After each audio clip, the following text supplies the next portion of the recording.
The morning sun cast long shadows across the grand entrance of Buckingham Palace as Camilla Parker Bowles stepped out of her black Rolls-Royce. Her designer heels clicked against the marble steps with purpose, each step echoing her determination. Today was different from her usual royal duties. Today, she had come to claim what she believed was rightfully hers. The Queen Consort had spent weeks preparing for this moment. Hidden away in her private study at Clarence House, she had pored over centuries-old documents, royal charters, and inheritance laws. Her personal secretary, Margaret, had watched with growing concern as Camilla became increasingly obsessed with a particular property deed dated from the 1800s. The document seemed to suggest that certain palace grounds and artifacts had been promised to future consorts, not just monarchs. As Camilla made her way through the palace corridors, her mind raced with anticipation. The item she sought was no ordinary royal treasure. It was the legendary consort's crown, a magnificent piece encrusted with diamonds and sapphires that had been worn by only 3 queens in British history. According to her research, this crown should have passed to her automatically upon her marriage to Charles, but it remained locked away in the Queen's private collection. Palace staff members bowed respectfully as she passed, unaware of her true mission. Camilla had deliberately chosen this Tuesday morning because she knew most of the senior royal staff would be attending a ceremony in London. The timing seemed perfect for what she had planned. Her heart pounded as she approached the Queen's private chambers. The ornate doors stood before her like guardians of centuries-old secrets. Camilla had visited these rooms many times before, but never with such purpose. She carried with her a leather portfolio containing copies of the historical documents she had discovered, along with a formal letter she had written to present her case. The Queen's personal maid, Mrs. Henderson, appeared surprised to see Camilla approaching without prior appointment. The elderly woman had served the royal family for over 40 years and knew the protocols better than anyone. She politely inquired about the purpose of the unexpected visit, her keen eyes noticing the unusual tension in Camilla's demeanor. Camilla explained that she needed to speak with Her Majesty about an urgent matter regarding royal inheritance. Mrs. Henderson hesitated, knowing the Queen was in the middle of her private correspondence time, a daily ritual that was rarely interrupted. However, Camilla's insistence and her position as Queen Consort made it difficult to refuse the request. As they waited outside the Queen's study, Camilla rehearsed her arguments one final time. She had convinced herself that justice was on her side, that history had somehow overlooked her rightful claims. The leather portfolio felt heavy in her hands, weighted not just with paper but with the magnitude of what she was about to attempt. The ornate clock in the corridor chimed 10 times, marking the hour.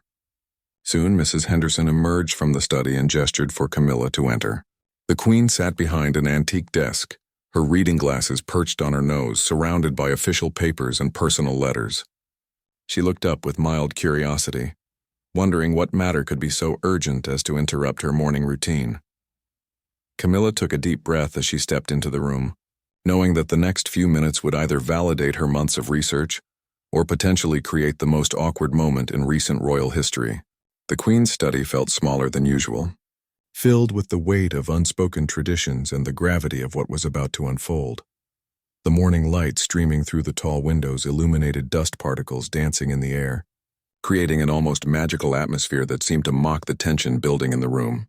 Camilla approached the desk slowly, her prepared speech suddenly feeling inadequate for the magnitude of what she was attempting to do. The Queen removed her reading glasses slowly, setting them down on the mahogany desk with deliberate care. Her piercing blue eyes studied Camilla's face, reading the determination and nervous energy radiating from the Queen Consort. After decades of reading people and situations, she could sense that something significant was about to unfold in her private study. Camilla cleared her throat and began her carefully rehearsed presentation. She opened the leather portfolio and spread the historical documents across the desk, pointing to specific passages and dates that she believed supported her claim. Her voice grew stronger with each sentence as she explained how she had discovered these forgotten records in the royal archives, documents that seemed to promise certain properties and artifacts to consorts of future kings. The Queen listened patiently, her expression remaining neutral as Camilla detailed her research. She examined each document that was placed before her, occasionally asking for clarification about dates or the authenticity of particular papers. Her years of experience had taught her to remain calm in unusual situations, but internally she was processing the implications of what she was hearing. As Camilla reached the climax of her presentation, she specifically mentioned the consort's crown and several other valuable items that she believed should be transferred to her possession immediately. She argued that previous queens consort had been denied their rightful inheritance due to outdated protocols, and that it was time to correct these historical oversights. The queen's eyebrows raised slightly when Camilla mentioned the crown.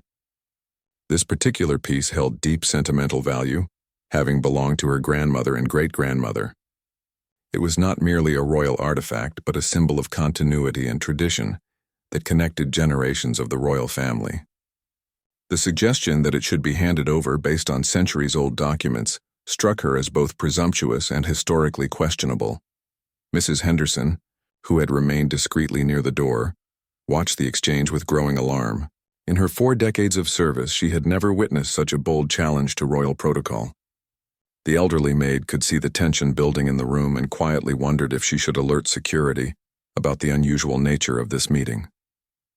The queen finally spoke, her voice measured and diplomatic. She acknowledged Camilla's extensive research and thanked her for bringing these documents to her attention. However, she explained that such matters required careful examination by royal historians and legal experts before any decisions could be made. The interpretation of centuries-old documents was complex, and precedent showed that many such claims had been misunderstood over the years. Camilla's face flushed with frustration as she realized the queen was not immediately agreeing to her demands. She had expected some resistance, but the diplomatic brush-off felt like a dismissal of months of hard work. Her voice became more insistent as she pressed her case, arguing that delay tactics had been used for too long to deny consorts their rightful inheritance. The conversation grew more heated as Camilla accused the queen of clinging to outdated traditions that unfairly concentrated power and possessions in the hands of monarchs. She suggested that the royal family needed to modernize their approach to inheritance and recognize the equal status of consorts in the modern era. The queen's composure remained intact, but those who knew her well would have noticed the slight tightening around her eyes that indicated her growing displeasure. She had dealt with many challenging situations throughout her reign, but this direct challenge to her authority in her own private chambers was unprecedented. Mrs. Henderson stepped forward slightly, sensing that the situation was escalating beyond normal royal discourse. She had witnessed many difficult conversations over the years, but something about Camilla's demeanor and the queen's subtle body language suggested this was heading toward uncharted territory. The ornate clock continued its steady ticking, marking time as 2 of the most powerful women in Britain faced off over questions of tradition, authority, and rightful ownership that would have consequences far beyond this private study. The tension in the queen's study reached a breaking point when Camilla made an unexpected move. Instead of accepting the diplomatic delay, she stood up abruptly and declared that she would not leave without some form of immediate resolution. Her months of research had convinced her that she was absolutely right, and she felt that further delays were simply tactics to deny her what was legally hers. Mrs. Henderson watched in shock as Camilla walked toward the glass display case that housed several priceless royal artifacts. The queen consort's eyes were fixed on a particular item behind the glass, a diamond tiara that had belonged to Queen Alexandra. Camilla placed her hand on the case and turned back to the queen, stating that if legal processes were going to take years, she would begin taking possession of items that rightfully belonged to her position. The queen rose from her chair with a dignity that commanded immediate attention. Her voice, though still controlled, carried an edge of steel that few people had ever heard. She informed Camilla that no royal artifacts would be removed from their designated locations without proper authorization, regardless of any historical documents or personal interpretations of inheritance law. Camilla's frustration boiled over as she accused the queen of using her position to suppress legitimate claims. She argued that the monarchy's reluctance to examine these inheritance issues was exactly the kind of outdated thinking that made the royal family seem disconnected from modern concepts of fairness and equality.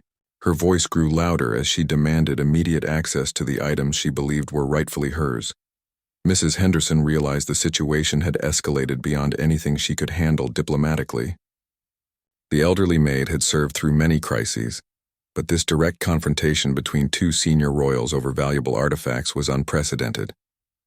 She quietly moved toward the door, knowing that protocol demanded she alert security when situations involving royal property became heated. The Queen maintained her composure, but made it clear that the meeting was over. She explained that Camilla's behavior was inappropriate, and that any future discussions about inheritance claims would need to go through proper legal channels. The suggestion that royal artifacts could be claimed based on personal interpretation of historical documents was not acceptable under any circumstances. Camilla refused to leave, positioning herself between the display case and the door.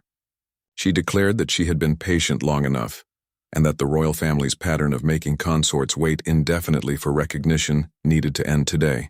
Her behavior became increasingly erratic as she gestured dramatically at the various artifacts around the room, listing items she believed should be transferred to her immediately. The Queen pressed a discreet button under her desk, a security measure that had been installed years ago but rarely used. The silent alarm would alert the royal protection officers without creating obvious drama, allowing them to respond appropriately to whatever situation was developing in her private chambers. Meanwhile, Camilla continued her passionate argument, pulling out additional documents from her portfolio and spreading them across the Queen's personal belongings. She was determined to prove her point through sheer volume of evidence, believing that if she could just present enough historical precedent, the Queen would be forced to acknowledge her claims. Mrs. Henderson slipped out of the room as quietly as possible, her heart racing with the knowledge that she was witnessing something that could have serious consequences for the royal family. She had always prided herself on discretion, but this situation clearly required immediate intervention from people with more authority than she possessed.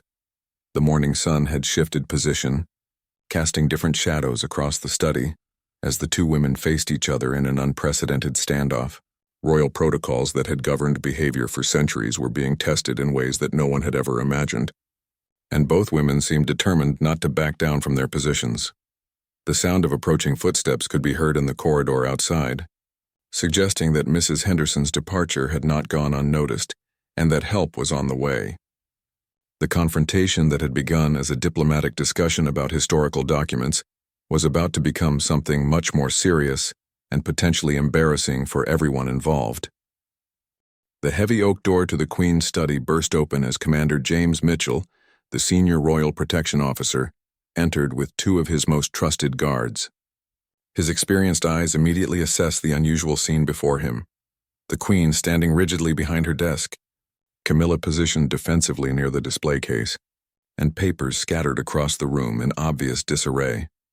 Commander Mitchell had served the royal family for 15 years and had handled everything from security threats to diplomatic incidents, but he had never encountered a situation quite like this one. His training had prepared him for external threats, not internal family disputes over valuable royal artifacts. The tension in the room was palpable, and he could see that both women were emotionally invested in whatever conflict was unfolding. Mrs. Henderson appeared behind the security team, wringing her hands nervously as she tried to explain what she had witnessed. Her whispered account to Commander Mitchell painted a picture of escalating demands, refused requests, and increasingly erratic behavior that had moved far beyond normal royal protocol. The elderly maid was clearly distressed by having to report on such a sensitive family matter. Camilla turned toward the security team with defiance rather than embarrassment. She addressed Commander Mitchell directly, explaining that she was not causing a disturbance but rather attempting to claim property that legally belonged to her position as Queen Consort. She insisted that the guards should be protecting her rights rather than treating her like some kind of security threat. The Queen maintained her dignity despite the obvious awkwardness of having security intervene in what had begun as a private family discussion. She briefly explained to Commander Mitchell that there had been a disagreement about historical documents and inheritance claims, but that the situation had escalated beyond reasonable boundaries when Camilla refused to respect her decision to postpone any action. Commander Mitchell found himself in an impossible position. His duty was to protect both women, but they were clearly in conflict with each other over issues that went far beyond his area of expertise. He could not treat the Queen Consort as a security threat, but he also could not ignore the Queen's obvious discomfort and the disrupted state of her private chambers. Camilla began addressing the guards directly, showing them the historical documents she had spread around the room. She explained her research and her legal arguments, apparently believing that if she could convince the security team of the validity of her claims, they would support her position.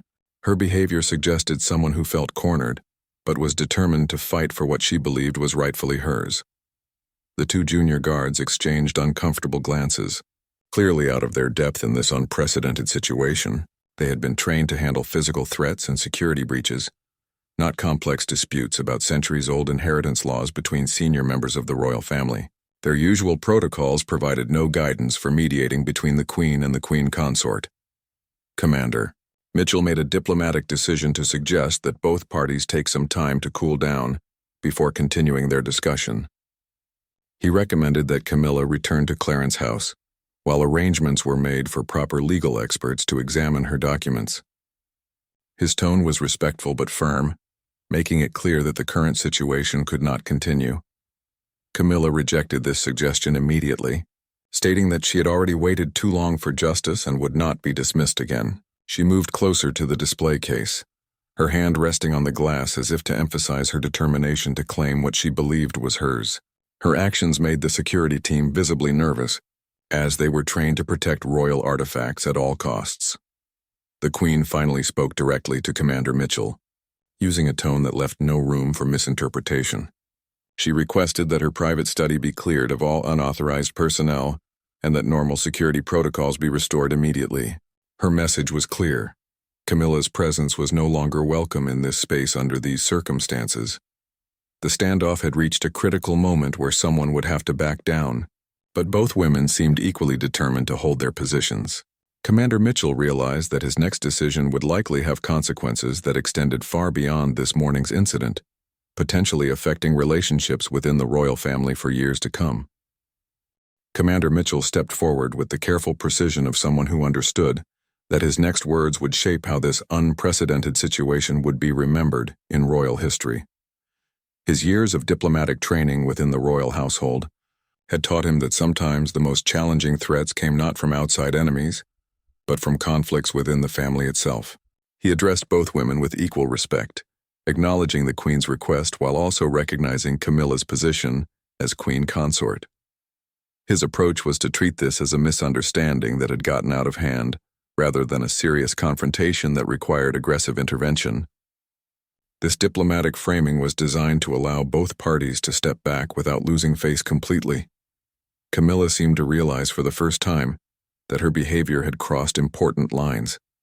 The presence of security guards in what she had intended as a private family discussion made her understand that others might view her actions as inappropriate or even threatening.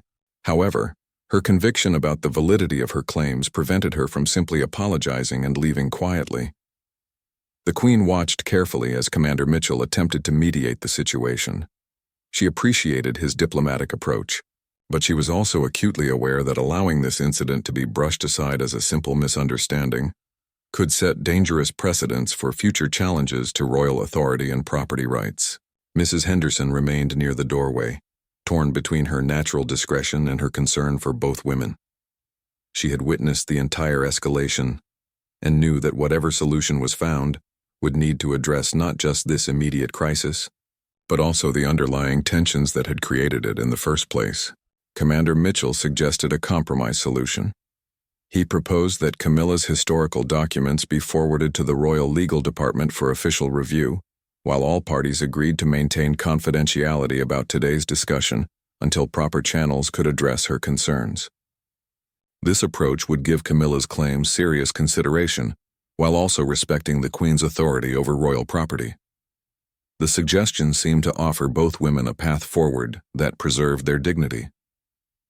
Camilla could claim that her research was being taken seriously by official channels, while the Queen could maintain that proper protocols were being followed for any changes to royal inheritance practices. The compromise required both parties to show patience and trust in established systems. However, Camilla remained hesitant to accept any solution that did not provide immediate recognition of at least some of her claims. She argued that the royal family had used delay tactics before to avoid addressing uncomfortable inheritance issues, and she was unwilling to risk having her months of research disappear into bureaucratic processes that might never produce results. The Queen found herself in the unusual position of being asked to demonstrate good faith to someone who had just challenged her authority in her own private chambers.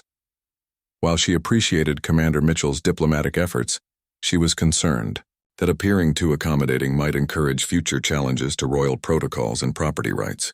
Commander Mitchell sensed that both women were looking for ways to resolve the situation without appearing to completely abandon their positions. He emphasized that the proposed legal review would include independent historians and legal experts, not just royal staff who might have institutional bias toward maintaining current arrangements. The two junior guards continued to stand at attention, though their discomfort with the entire situation was obvious.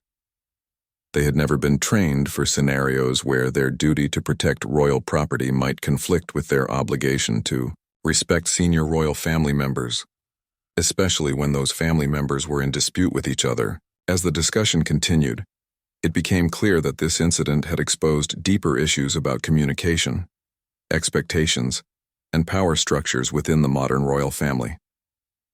The traditional protocols that governed royal behavior had not anticipated situations where family members might have fundamentally different interpretations of historical rights and responsibilities. The afternoon sun had shifted the lighting in the study, creating a different atmosphere that somehow made the confrontation seem both more serious and more absurd at the same time. What had begun as Camilla's quest for historical justice had evolved into a complex test of relationships, authority, and compromise within Britain's most famous family. The delicate negotiations were suddenly interrupted by the arrival of Prince Charles himself, who had been summoned by his private secretary after Mrs. Henderson's earlier alert had worked its way through palace communication channels. His entrance into the Queen's study created an entirely new dynamic, as he found himself walking into a situation involving his wife, his mother, and armed security guards in circumstances no one could have anticipated. Charles surveyed the scene with the practiced eye of someone who had spent decades navigating royal crises. He could immediately see the scattered documents, the tense body language of both women, and the uncomfortable positioning of the security team.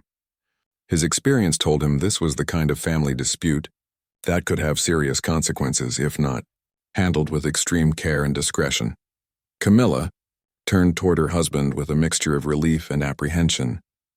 She had not intended for Charles to become involved in her quest to claim what she believed were her rightful possessions, but his arrival offered the possibility of support from someone who might understand her perspective on royal inheritance issues. The Queen addressed her son with the controlled tone she reserved for moments when family matters intersected with royal duties. She briefly explained that there had been a disagreement about historical documents and property claims that had escalated beyond reasonable boundaries, requiring security intervention to maintain order in her private chambers. Charles found himself in perhaps the most diplomatically challenging position of his life. As the king, he owed ultimate loyalty to his mother and to royal traditions. As a husband, he had obligations to support Camilla's interests and concerns. As a member of the family, he wanted to find solutions that preserved relationships while maintaining institutional integrity. Commander Mitchell stepped back respectfully as Charles entered the conversation, recognizing that the arrival of another senior royal had fundamentally changed the dynamics of the situation. However, he remained alert to his responsibilities for protecting both the people and the property in the room. Regardless of family relationships, Charles asked to see the historical documents that had sparked the entire controversy. As he examined Camilla's research, his expression revealed someone trying to balance appreciation for his wife's scholarly efforts with concern about the method she had chosen to pursue her claims. He could see both the potential validity of some historical points and the problematic nature of her confrontational approach. The Queen watched her son's reaction carefully, understanding that his response would likely determine how this incident was resolved and what precedents it might set for future disputes. She respected his position as king, but she also needed him to understand the serious implications of allowing challenges to established royal property rights. Camilla began explaining her research to Charles with renewed energy, apparently hoping that his fresh perspective would validate months of work that had been dismissed too quickly by others. She emphasized the historical injustices she had discovered and her belief that modern royal consorts deserved better treatment than their predecessors had received.